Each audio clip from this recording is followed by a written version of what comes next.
संध्या। हाँ आ रही हूँ। ये लीजिए आपका टिफिन।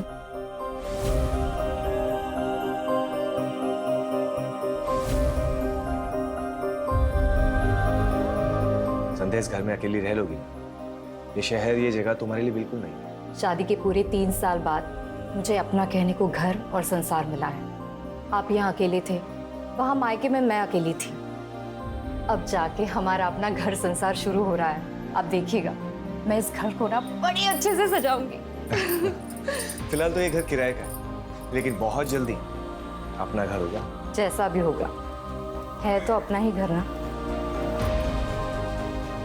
अच्छा सुनो, ऑफिस के लिए लेट हो, चलता हूँ। अच्छा, अपना ख्याल रखना। आप भी। बाय। बाय।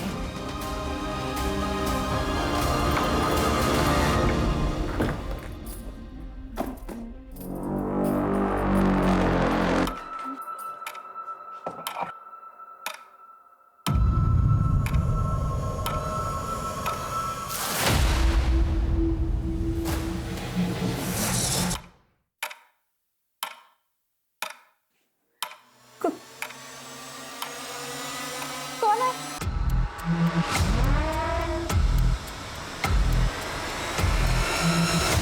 कौन है?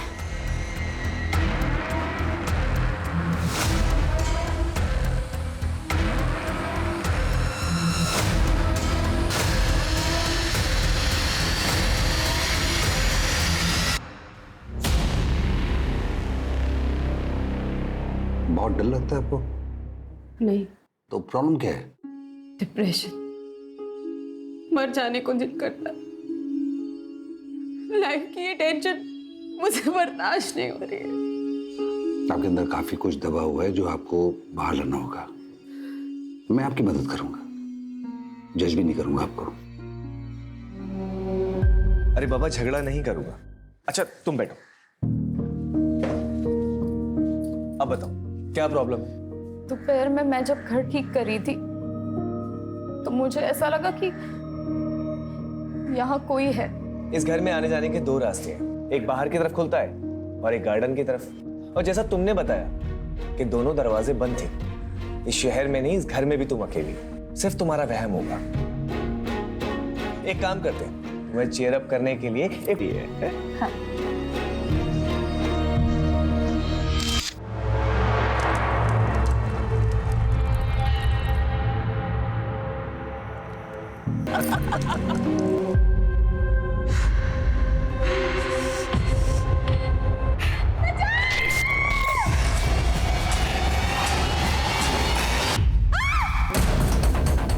संध्या, क्या हुआ?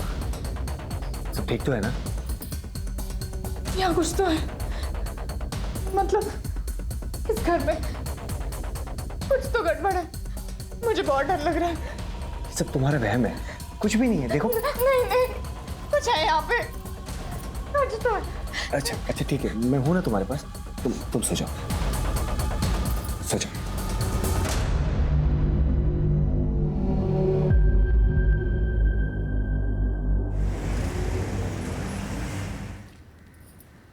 माँ, मुझे बहुत डर लग रहा है। पता नहीं ऐसा क्यों लगता है कि कोई संकट आने वाला है। कभी कभी किसी घर में वास्तु दोष होता है। किसी पंडित को बुलवाकर वास्तु शांति की पूजा पाठ करवा लो, सब ठीक हो जाएगा। पर इनका ऐसी बातों पर विश्वास ही नहीं है। अरे पति लोगों की बातों को इतनी गंभीरता से नहीं लेते। बस उनकी हाँ में हाँ मिलाती रहो और करो वही जो तुम करना चाहती हो। कभी रूठ कर, कभी प्यार से पति को अपने जैसा बनाओ, सुखी रहोगी। और सुनो, तुम्हारे चाचा जी भी तो वहीं रहते हैं ना, मैं उनको ना फोन कर देती हूँ। वो किसी ना किसी पंडित को जानते होंगे। ठीक है माँ, रखती हूँ। मुझे ऐसा लगता है इस घर में वास्तु दोष है। हम पंडित जी को बुलाकर वास्तु दोष हटाने के लिए पूजा पाठ करते हैं ना, फिर सब ठीक हो जाएगा। देखो संध्या, ये ग्रह नक्षत्र वास्तु ये सब बेकार की बात है। शादी के बाद 3 साल तक मुझे मायके रहना पड़ा। मैंने कभी कुछ नहीं कहा। यहाँ आने के बाद भी मैंने आपसे कुछ नहीं मांगा। पहली बार मैं आपसे कुछ मांग रही हूँ, मना मत कीजिए। इस घर के वास्तु दोष को हटाने के लिए पूजा पाठ करते हैं ना, प्लीज मान जाइए।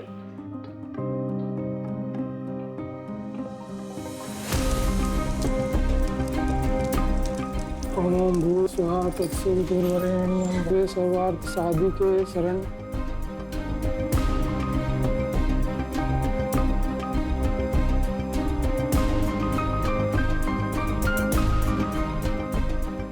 वास्तु दोष पूजा संपन्न हुई, अब कोई चिंता की बात नहीं है। बस इस जल को घर के अंदर बाहर सभी जगह छिड़क दीजिए, सारे वास्तु दोष दूर हो जाएंगे। जी पंडित जी। अच्छा यजमान, आज्ञा दीजिए। जी।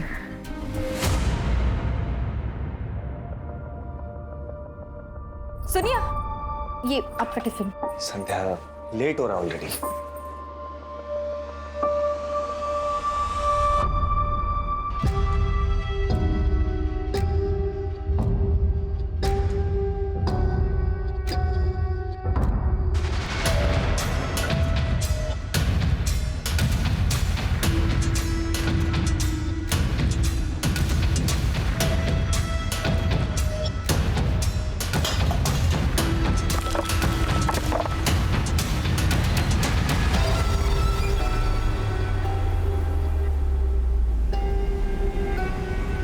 एक धक्के से कैसे टूट गया ये?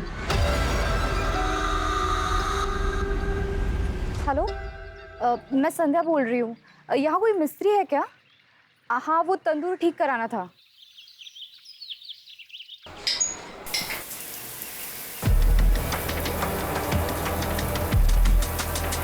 तुलिका, टॉवल देना।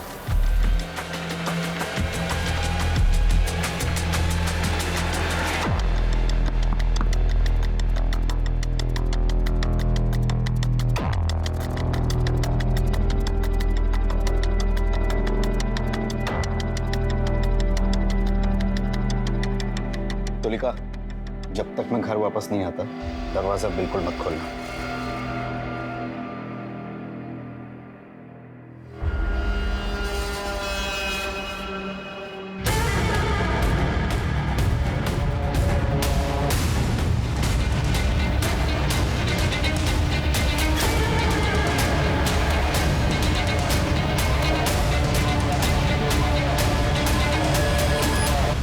तुलिका, आपकी मैरिड लाइफ कैसी चल रही है? I mean love life. Married life और लव लाइफ बहुत अलग अलग होते हैं सर। मेरी शादी एक पैसे वाले अधेड़ उम्र के आदमी से हुई थी। हस्बैंड वाइफ का रिश्ता तो बस नाम का ही था। ना वो मुझे कभी हस्बैंड का सुख दे पाए और ना मुझे कभी वाइफ होने का सुकून मिला। मेरी जिंदगी बस एक कोरा कागज बनकर रह गई। ऐसे में मेरी जिंदगी में कोई ऐसा आया जिसने मेरी पूरी जिंदगी बदल कर रख दी।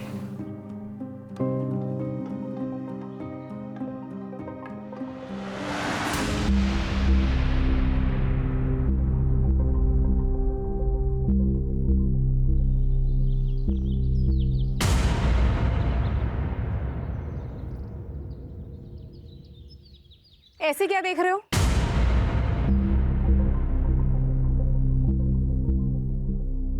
आप हैं ही इतनी खूबसूरत, बचपन से फैन रहे हैं आपके।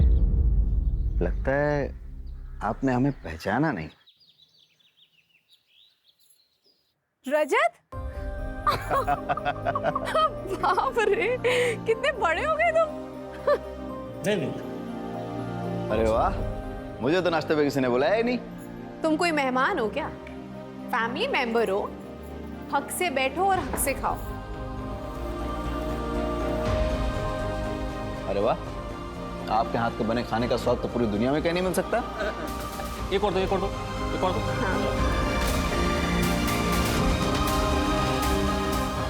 मुझे प्यार की जरूरत थी। मैं प्यार को एक्सपीरियंस करना चाहती थी,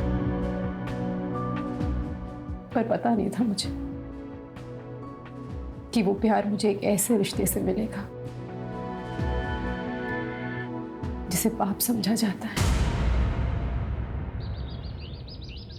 मैडम, इसकी तो बहुत ज्यादा हालत खराब हो चुकी है। अगर इसको रिपेयरिंग करूंगा ना तो धड़धड़ा के गिर जाएगा। इससे बढ़िया का नया बना के दे दूं आपको। भैया, आपको जो करना है जल्दी कीजिए, शाम तक तैयार हो जाना चाहिए। हो जाएगा मैडम।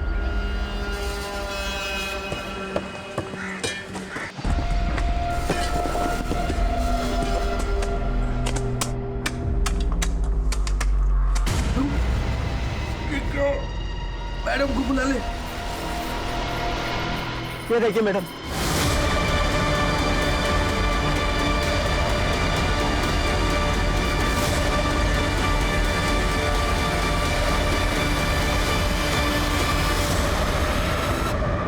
देखने में तो लाश 8-9 महीने पुरानी लग रही है। सर लाश तो आधी से ज्यादा डिकम्पोज हो चुकी है। कौन रहता है इस मकान में? मेरा नाम है श्याम श्रीवास्तव। ये आप ही का मकान है? नहीं सर, हम तो किराए पे रहते हैं सर। इसके मालिक तो बगड़िया जी है। मैंने उन्हें फोन किया, वो आते ही होंगे। कब से रह रहे हैं किराए पे यहाँ? सर 7 महीने हो गए। मेरी वाइफ तंदूर का काम करवा रही थी सर, दाई करवाई तो नीचे लाश निकली। इस तंदूर का इस्तेमाल करते थे आप लोग? हाँ सर, अभी कुछ दिन पहले किया था सर। वो ये फोटो भी खींची थी सर। बगड़िया जी आ गए। आप लोग जरा वहाँ इंतजार कीजिए। जी आइए बगड़ जी। आपको पता है आपके घर में बने तंदूर के नीचे लाश मिली है हमें? पता नहीं सर, मैंने तो ये घर सोलंकी से 8 महीने पहले खरीदा और भाड़े पे चढ़ाया। सारा लेन देन नरेश एजेंट और प्रॉपर्टी साइट के जरिए हुआ। नरेश ही तो संभालता है यहाँ सब। सोलंकी साहब अपने घर को बेचकर अपने बेटे के पास अफ्रीका शिफ्ट होना चाहते थे, तो मैंने उनके घर को बेचने की ऐड ऑनलाइन साइट पर चढ़ा दी। साथ में कुछ फोटोज़ भी डाल दिए सर। वो मेरा ऑफिस का जो लड़का है वो फोटोज़ काफ़ी अच्छी लेता है, तो घर की पिक्चर्स काफ़ी अच्छी आई तो ग्राहक भी तुरंत मिल गया। कब की बात है ये? सर कुछ 8-9 महीने पहले की बात होगी। तब भी इस घर में तंदूर था? सर पता नहीं, शायद हो भी सकता है। वैसे सर इस दौरान हमने कंस्ट्रक्शन तो कुछ नहीं किया इस घर में। अच्छा ये बताओ, इन दोनों से पहले इस घर में कौन कौन रह के गया? सर मैं सारे डिटेल्स निकाल कर आपको बताता हूँ। लेके आओ। चलता हूँ सर। राजीव सर, इससे पहले इस मकान में जितने भी लोग रह के गए हैं सबकी डिटेल्स पता करो। Right sir. इस कपल की बैकग्राउंड चेक करो। सर।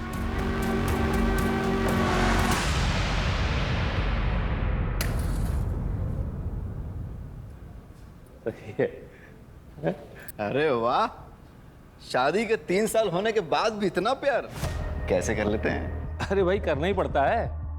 पत्नी से प्यार नहीं करेंगे तो घर गृहस्थी का पंचनामा बनवाना है क्या? और इनसे प्यार करने के अलावा हमारे पास कोई और रास्ता है क्या? अरे भाई जरा संभल के। आपको पता है ना, आप हमारी मासी के बारे में बात कर रहे हैं। चांद निकल आया। हाँ चलो चांद निकल आया। आओ।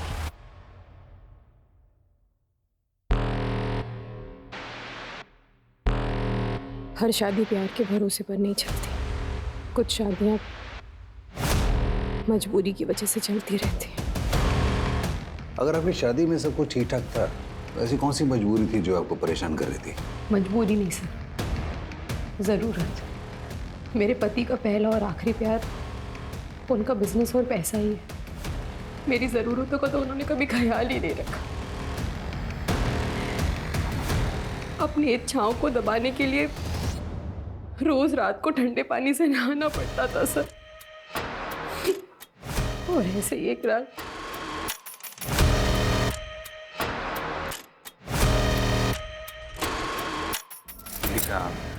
बहुत थक गया हूँ, नींद आ रही है।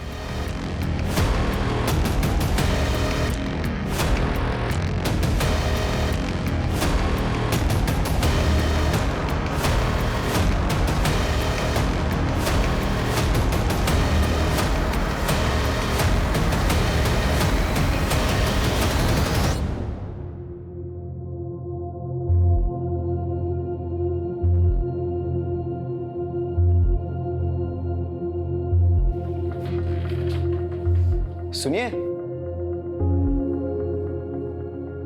आप इतनी रात को नहा धोकर? तुम नहीं समझोगे। पढ़े लिखे हैं हम, सब समझते हैं और आपकी तकलीफ भी समझते हैं, लेकिन आप फिक्र मत कीजिए, हम हैं ना।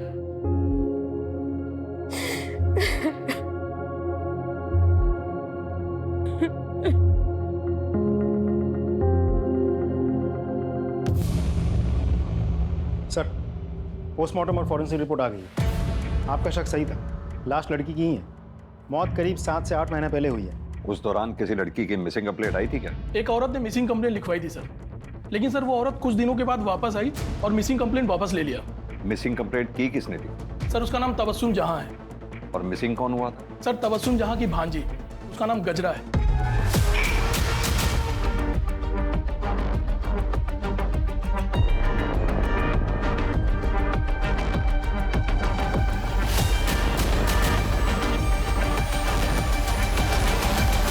तबस्सुम का पता निकालो और उसे पूछताछ करो। लेकिन सर जो तबस्सुम जहाँ का एड्रेस है वो रेड लाइट एरिया का है सर।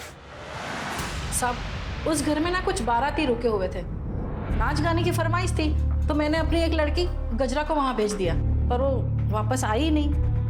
तो फिर मैंने पुलिस थाने जाकर रिपोर्ट लिखवा दी।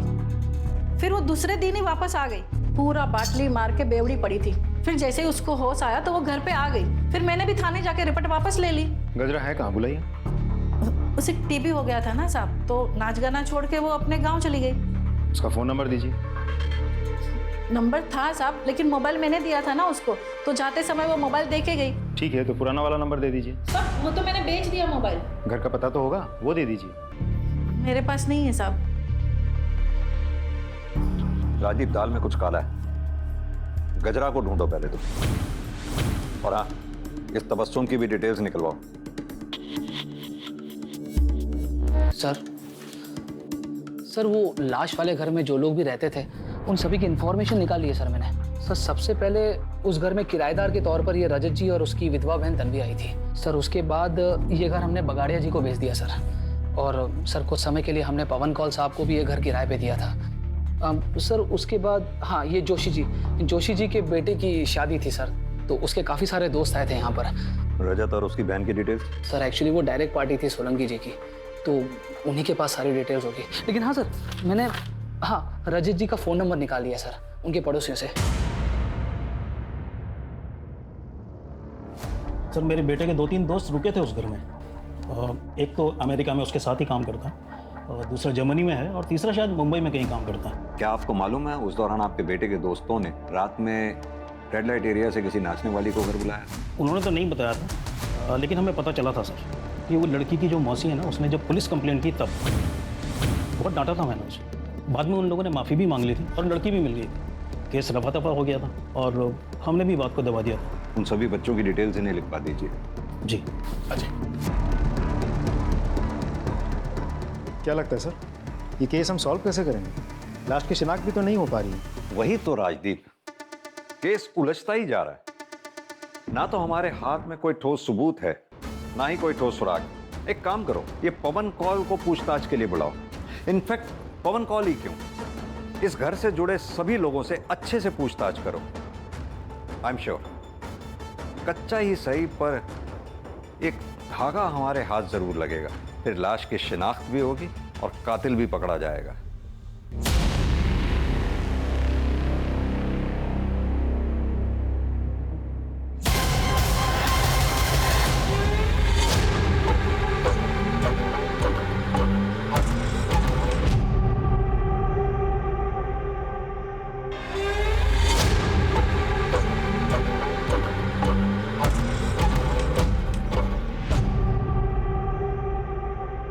पर सर हमारा एक और फ्रेंड था समीर, काफी टाइम से उससे कोई कांटेक्ट नहीं हुआ है। वो शायद मुंबई में रहता है सर।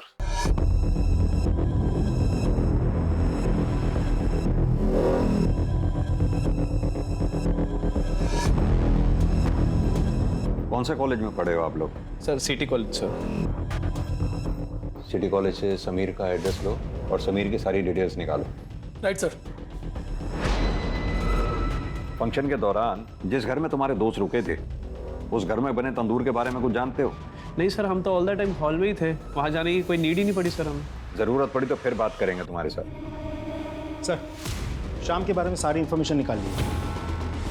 3 साल पहले शाम की शादी संध्या से हो तो गई थी, लेकिन इंटरेस्टिंग बात यह है कि साथ ही उसके ऑफिस कोलीग प्रीति के साथ उसका अफेयर भी चल रहा था। सर एक बात और, प्रीति ने भी 7 महीने पहले ही अपने ऑफिस से रेजिग्नेशन दिया था, और उसके बाद से अब तक ना किसी ने प्रीति को देखा है और ना ही प्रीति के साथ किसी की बातचीत हुई है। राजीव, ये प्रीति की डिटेल्स निकालो। अब समझ में आया श्याम शादी के बाद 3 सालों तक अपनी वाइफ को मायके से वापस क्यों नहीं लेके आया। इस श्याम को भी लेके आओ। सर, ये बात सच है कि सर प्रीति से मेरा अफेयर चल रहा था, लेकिन बड़े ही रिस्पेक्ट और रिगार्ड के साथ हम दोनों अलग हो गए। अब प्रीति कहाँ है? सर मुझे नहीं पता सर। सर उसका फोन भी बंद आ रहा है सर। उसने अपना सोशल मीडिया से अकाउंट भी डिलीट कर दिया। सर तेरे घर में तंदूर के नीचे जो लाश मिली वो कहीं प्रीति की तो नहीं है? सर नहीं, ऐसा नहीं हो सकता सर। मैं प्रीति से बहुत प्यार करता हूँ सर, मैं उसे क्यों मारूंगा? ऐसा भी तो हो सकता है कि प्रीति को तेरे शादी के बारे में पता चल गया था और तुझे इस बात का डर था सबके सामने वो आके पोल ना खोल दे, इसके वजह से तूने उसको मार दिया ना? सर मैं सच कह रहा हूँ सर मैंने कुछ नहीं किया सर। इसके फोन से प्रीति की फोटोग्राफ्स लो, उसका नंबर लो और उसे कांटेक्ट करो। फोन दे। सर नंबर तो डज नॉट एग्जिस्ट बता रहा है। प्रीति का फोन बंद होने से पहले कहाँ पे एक्टिव था, उसकी लास्ट लोकेशन पता करो, उसके कॉल डिटेल रिकॉर्ड्स भी निकालो, प्रीति के ऑफिस के रिकॉर्ड से उसका परमानेंट एड्रेस भी पता करो। सर फोन कॉल आया है, बुलाओ उन्हें। जी सर। देखिए सर, मेरे बेटे के जनेऊ संस्कार का फंक्शन था, बहुत सारे रिश्तेदार आए थे, इसलिए मैंने वो घर कुछ दिनों के लिए किराए पर लिया था। आपके रिश्तेदार जो उस घर में ठहरे थे, क्या उनमें कोई महिला भी थी? नहीं सर, वहाँ तो सारे जेंट्स रुके हुए थे, सारी लेडीज मेरे घर पे रुकी हुई थी और उनमें से कोई भी ना तो गायब है और ना ही किसी की डेथ हुई है। उस घर में आपने अपने रिश्तेदारों के लिए क्या किसी तंदूर का इस्तेमाल किया था? सर सारा खाना तो मेरे घर पे बन रहा था और ये एक धार्मिक कार्यक्रम था, इसलिए भोग तो अपने घर की रसोई में ही बनता है ना, फिर मैं वहाँ तंदूर क्यों लगवाऊंगा। ठीक है मिस्टर कॉल, अभी आप जा सकते हैं, जरूरत पड़ी तो फिर बुलाएंगे आपको। Thank you sir. अब सिर्फ रजत ही बचा है। राजीव, भोपाल जाके रजत से अच्छे से पूछताछ करो। सर। शुक्ला, प्रीति के पेरेंट्स का पता लगाओ और प्रीति के बारे में पूछताछ करो। Right sir. धीरे धीरे मेरे और रजत के बीच की नजदीकियां बढ़ने लगी और फिर एक दिन क्या कर रहे तुम लोग? क्या करो तुम लोग? हैं? मेरे घर में कुछ साल मेरे पति को बहुत गुस्सा आया, उन्होंने मुझे बहुत मारा पीटा, बहुत। आप इतना सब कुछ सह क्यों रही हैं? आप पढ़ी लिखी हैं, अपनी नई जिंदगी दोबारा शुरू कर सकती हैं। मेरे साथ अपने दिल के हाथों मजबूर होकर मैंने एक फैसला लिया और उस एक फैसले ने मेरी पूरी जिंदगी बदल दी। प्रीति ने तो हम सबसे ही रिश्ता तोड़ दिया है। हम नहीं चाहते थे कि वो अकेले इंदौर जाए और वहां जाकर नौकरी करे, पर उसके तो शुरू से ही बड़े बड़े सपने थे, बस उन्हीं को पूरा करने के लिए घर छोड़कर चली गई। जब से गई है ना कोई कॉल ना कोई मैसेज। देखिए, हमें एक लाश मिली, बॉडी की शिनाख्त के लिए हमें आप दोनों लोगों के डीएनए सैंपल की जरूरत है।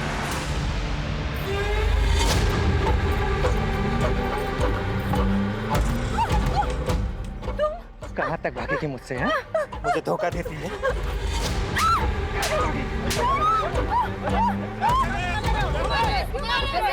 पागल है भाई साहब, पता नहीं कब से मेरा पीछा कर रहा है। तो कहीं से भी खोद के जिंदा गाड़ दूंगा तुझे। तुम नरेश के यहाँ काम करते हो? जी सर। तुम्ही ने वो वेबसाइट पे फोटोज अपलोड किए थे? जी सर। तो जब तुमने वो फोटोग्राफ्स लिए थे तो वहाँ तंदूर था क्या? हाँ सर था, लेकिन मुझे अंदर बाहर के फोटो लेने को कहा था तो मैंने निकाले और अपलोड कर दिए। लेकिन तुमने जो फोटोग्राफ अपलोड किए उसमें तो तंदूर हमें दिखा नहीं। सर साइट फोटो अपलोड करने की लिमिट होती है तो इसलिए मैंने ज्यादा नहीं निकाले।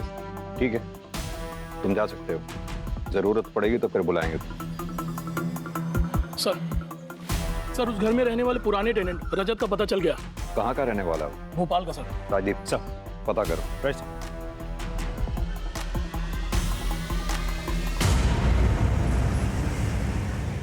हाँ सर, हम वहीं पे रहते थे अपनी बहन के साथ। आपका नाम? तन्वी। और वहाँ का तंदूर भी कभी कभी इस्तेमाल करते थे। लेकिन आप ये सब क्यों पूछ रहे हैं? क्योंकि आपके पुराने घर के तंदूर के नीचे से हमें ये लाश मिली है। क्या सर? लेकिन हम जब रहते थे तब ये तंदूर का शेप ऐसा नहीं था। क्या ये वही तंदूर नहीं है? Are you sure? 100% सर।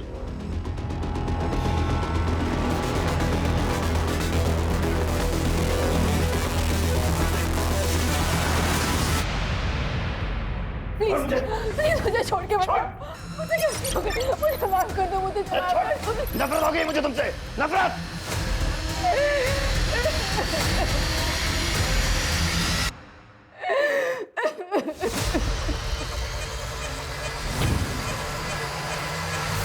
रजत ने राजदीप को बताया कि उसने पिक में जिस तंदूर की फोटोग्राफ देखी वो वैसी नहीं है जैसी उसने उस घर में देखी थी। यानी कि ये जो कुछ भी घटना घटी है वो रजत के मकान छोड़ने के बाद घटी। उस एरिया के आसपास जितनी भी बिल्डिंग मटेरियल शॉप्स हैं वहां पता करो कि पिछले 7-8 महीनों में ये हमारी सस्पेक्ट्स लिस्ट में से क्या कोई ऐसा है जिसने तंदूर बनाने जैसा सामान, सरिया, चूना, सीमेंट इत्यादि, और सबसे इंपॉर्टेंट जीटी ब्रांड की ईंटें जो हमें मौकाए वारदात से मिली थी, खरीदी हैं। हर एरिया में एक वॉचमैन होता है। वॉचमैन को पता होता है उस एरिया की एक्टिविटीज के बारे में। इस एरिया के वॉचमैन से बात करो, देखते हैं क्या बताता है।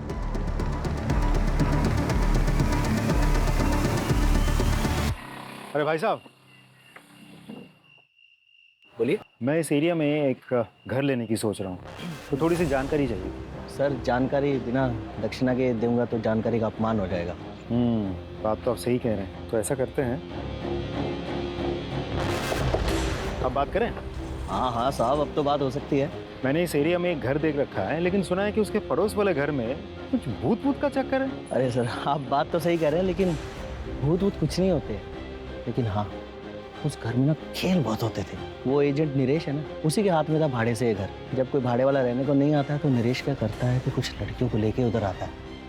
अच्छा, एक बात बताओ, नरेश ने उस घर के गार्डन में कभी कंस्ट्रक्शन का कोई काम करवाया था? वो एक नंबर का कंजूस है, एक दमड़ी नहीं खर्च करता है। लेकिन हाँ, जब लड़की की बात आती है ना तो उसकी जेब से धड़ाधड़ नोट निकलते हैं। अच्छा। हाँ।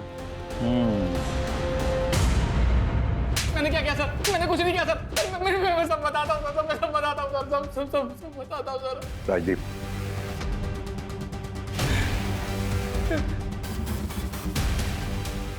बता। सर, मैं मानता हूँ कि मैं रंगीन मिजाज का इंसान हूँ, अय्याशबाज हूँ।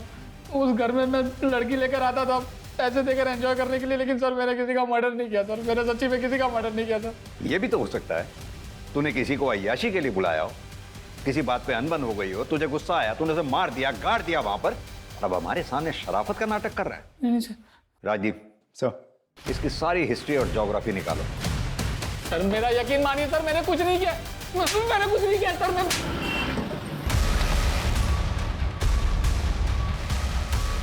सर, यही है GT2 को सप्लायर।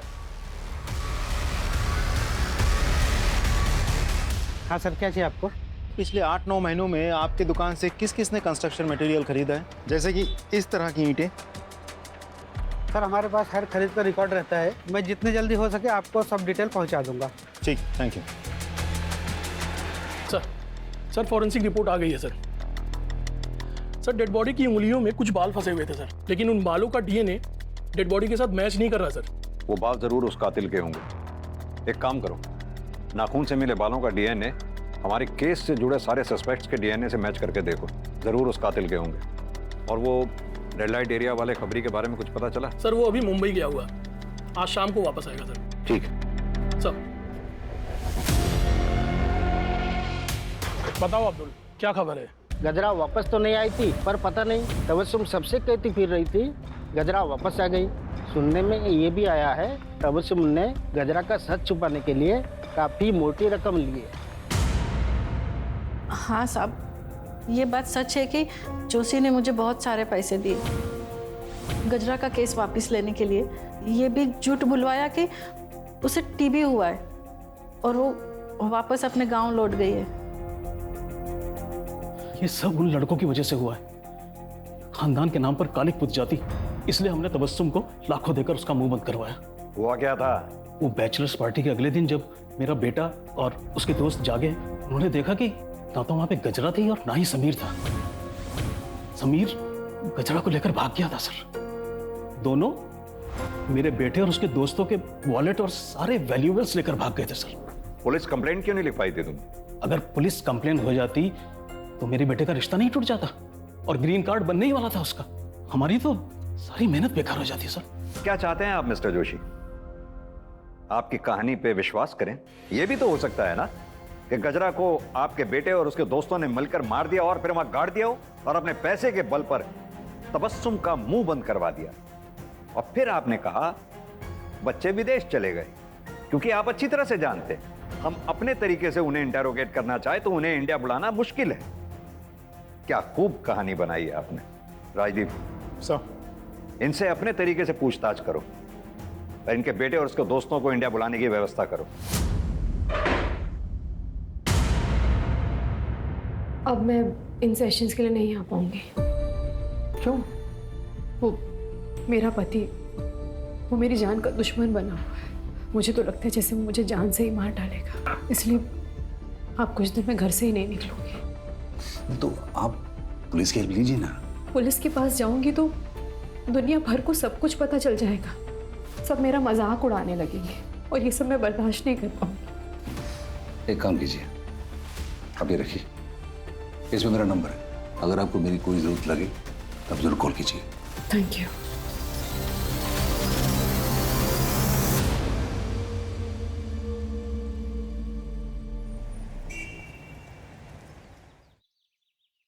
सर, समीर के आधार कार्ड नंबर से हमने मोबाइल ऑपरेटर से पूछताछ की है। एक नंबर मिल गया है जो समीर के आधार कार्ड पे रजिस्टर्ड था, लेकिन वो नंबर लखनऊ का है। हम लखनऊ पुलिस से कोऑर्डिनेट कर रहे हैं, बहुत जल्द वो हमारी गिरफ्त में होगा। Good work Rajdeep. Thank you sir. Sir Preeti के पेरेंट्स की डीएनए रिपोर्ट आ गई है सर। प्रीति के पेरेंट्स का डीएनए लाश के डीएनए से मैच नहीं हो रहा है। इसका मतलब ये लाश प्रीति की नहीं है। सर, इसका मतलब तो ये भी होता है कि श्याम कल्प्रिट है ही नहीं।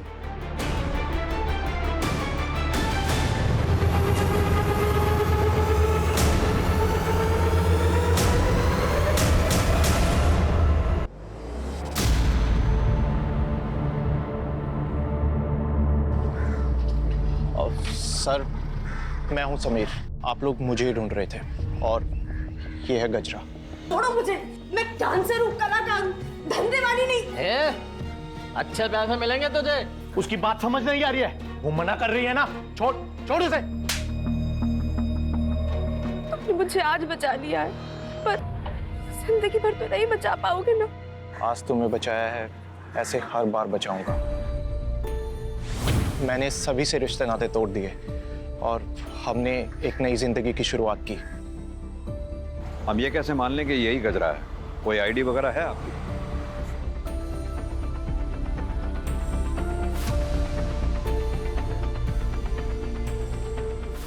पता है समीर, रोजाना हम अपराधियों से घटिया लोगों से, जुर्म करने वालों से मिलते हैं, लेकिन तुम जैसे लोगों की वजह से ही इंसानियत जिंदा है। Proud of you.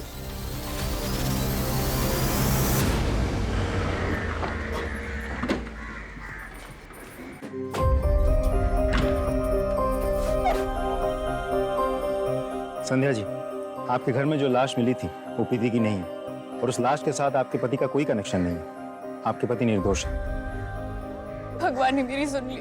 मैं पूरे 11 नारियल की पूजा करूंगी। अब हम इस घर में नहीं रहेंगे, कहीं और जाकर रहेंगे। अच्छा हुआ कि इस मनहूस घर को छोड़ के जा रही हो। अरे श्रापित है ये घर, जो यहाँ रहने आता है सब पागल हो जाता है। चलो, देरी हो रही है। मैडम, एक्सक्यूज मी, एक मिनट। जी, आपने वहाँ ऐसा क्यों कहा कि इस घर में जो भी रहता है पगला जाता है? वो रजत था ना, पुराना टेनेंट, उसकी बहन तन्वी, उसका भी यही हाल हुआ था। एक दिन मार्केट में मैंने बड़बड़ाते देखा था उसको। नहीं। तन्वी, अपनी क्या हालत बना रखी है तूने? चल मेरे साथ चल। वो तन्वी थी ना, वो बहुत बड़ी डिप्रेशन में चली गई थी। मैंने उसको साइकेट्रिस्ट से मिलने का सलाह दिया था, नंबर भी दिया था।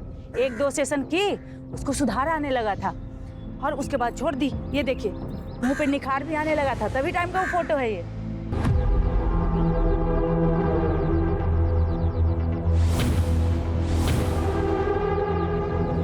सर, मैं भोपाल में जिस तन्वी से मिला था और यहाँ जो तन्वी रहती है, दोनों में बहुत फर्क है सर। मैं आपको पिक दिखाता हूँ। ये देखिए सर, ये है असली तन्वी।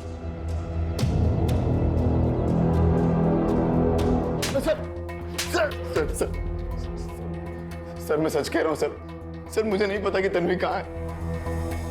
मुझे लगा आप लोग मुझ पर शक करेंगे, इसलिए मैंने अपनी गर्लफ्रेंड को तन्वी बनाकर पेश कर दिया।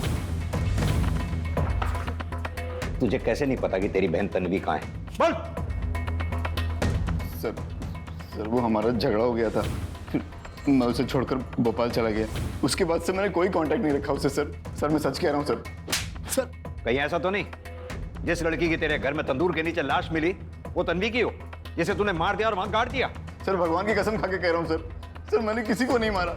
इसका डीएनए सैंपल लो और लाश के नाखून से जो हमें बाल मिले थे उसके डीएनए से मैच करके देखो।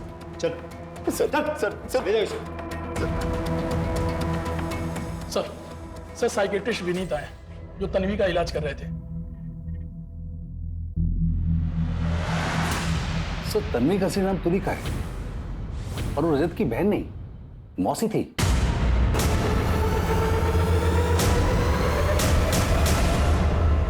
सर तुलिका को ये डर लग रहा था कि उसका हस्बैंड कहीं उसको मार ना डाले, और हमारे लास्ट सेशन में तो वो ये भी कह रही थी कि वो कई दिनों तक घर से बाहर निकलेगी नहीं। मेरा पति, वो मेरी जान का दुश्मन बना हुआ है, इसलिए आप कुछ दिन में घर से ही नहीं निकलोगे। एक्चुअली डर के मारे उसकी हालत काफी खराब हो रही थी। ठीक है डॉक्टर साहब, आप जा सकते हैं। Thank you.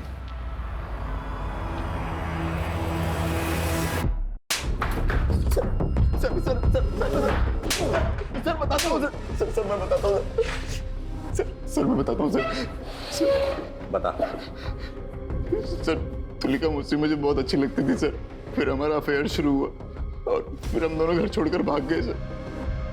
लेकिन सच कह रहा हूँ सर मैंने किसी को नहीं मारा सर, मैंने तुलिका किसी को नहीं मारा।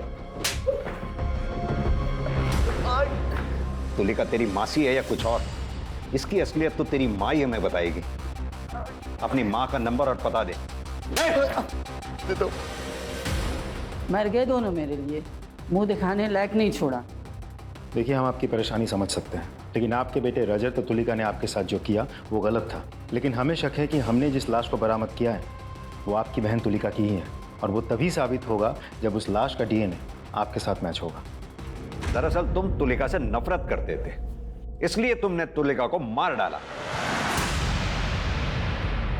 नहीं सर, मैं तुलिका को मारना तो चाहता था पर मार ना सका, तो मेरे हाथों मरने से बच गई।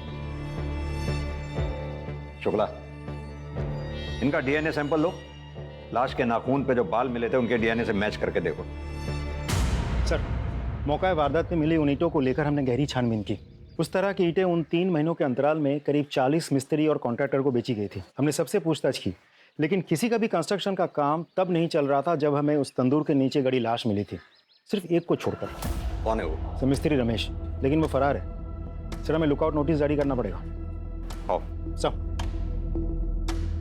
सर डीएनए रिपोर्ट्स आ गई हैं, ये रही सर डेड बॉडी के साथ मिले बालों का डीएनए किसी भी सस्पेक्ट के साथ मैच नहीं कर रहा सर, लेकिन सर रजत की माँ का डीएनए डेड बॉडी के साथ मैच हो गया। यानी कि लाश तुलिका की ही है।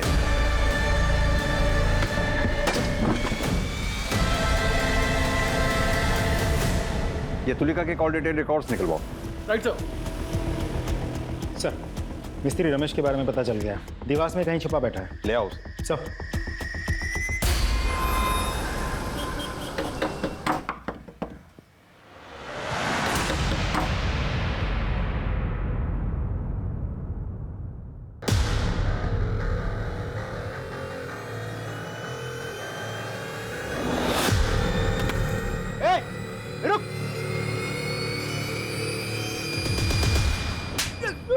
उसको नहीं मारा साहब। किसी को नहीं मारा है, तो फिर देवास में क्यों छुप के बैठा था? बोल। जब से तंदूर के नीचे से लाश मिलने की खबर आई मैं घबरा गया था साहब। लेकिन क्यों घबरा गया था?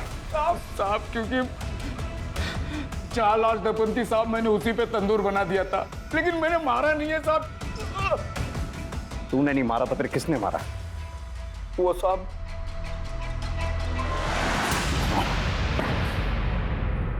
मैंने कोई मर्डर नहीं किया है। 3 बातें तुम्हारे खिलाफ इशारा कर रही। पहला, हमारे पास तुम्हारे मोबाइल लोकेशन रिपोर्ट जो साबित करती है इस बात को कि तुलिका के मर्डर के समय तुम वहीं थे। दूसरा, मिस्त्री रमेश का बयान जिसे तुमने तुलिका की लाश गाड़ के ऊपर तंदूर बनाने को कहा। तीसरी बात, तुलिका के नाखूनों से मिले बाल का डीएनए तुम्हारे डीएनए से मैच हो गया। रिपोर्ट आई जाएगी, तुम्हें बताना ही पड़ेगा सब कुछ अपने बारे में। तो अब तुम खुद बताओगे या हम अपने तरीके से पता करें डॉक्टर विनीत? पता था। तुलिका ने मुझे कॉल किया था, मैं उसके घर गया था। ये सब मेरे साथ क्या हो गया? चलो।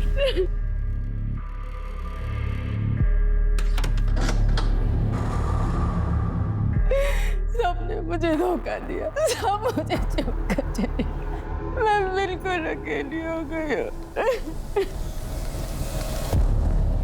तुम ऐसा क्यों कह रही हो कि तुम अकेली रह गई? मैं हूं ना तुम्हारे साथ, तुम्हारा ख्याल रखूंगा, तुम्हारा ध्यान रखूंगा, तुम्हारे साथ रहूंगा। तुम चिंता मत करो। कि कैसी बातें कर रहे हैं आप डॉक्टर हैं मेरे। तुलिका, मैं तुम्हारा डॉक्टर हूँ, तुम्हारे सारे राज जानता हूँ और मैं ये भी जानता हूँ कि तुम्हारे अंदर कितनी आग है। मैं जानता हूँ कि तुम्हारे अंदर बहुत आग है क्या और कर रहे हैं तुम्हारे इसी आग ने मेरे अंदर की आग को जला दिया है। क्या बकवास कर रहे हैं? अरे सुनो सुनो, वैसे भी देखो तुम्हारे सुनो सुनो सुनो, तुम अपने भतीजे के साथ तो सोई हो ना, एक बार तुम मेरे साथ भी मान जाओ ना। और निकलिए यहाँ से। अरे तुलिका, तुम समझ नहीं पा रही हो, मैं चाहता हूँ कि तुम हम मिलके एंजॉय करें। मैं आपसे कह रही हूँ आप निकल जाइए वरना मैं शोर मचाऊंगी। अरे सोच के तो देखो, तुम्हें मैं अपना के एंजॉय करना चाहता हूँ, समझ के तो देख।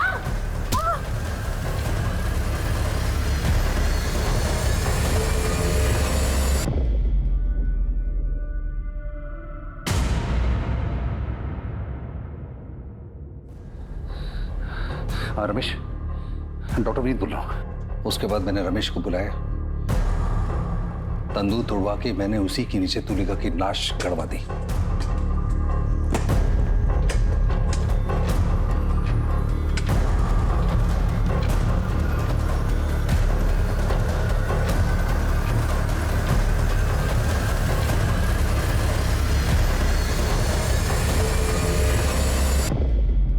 और उसके बाद मैंने फिर से एक नया तंदूर बनवा दिया। एक मरीज का अपने डॉक्टर के ऊपर भगवान से भी ज्यादा भरोसा होता है। तुमने मरीज का भरोसा ही नहीं तोड़ा, उस बेचारी तुलिका की इज्जत भी लूटने की कोशिश की, और यही नहीं, उसे जान से भी मारा। पूरी कोशिश करूंगा कि कम से कम तुम्हें फांसी की सजा जरूर मिले।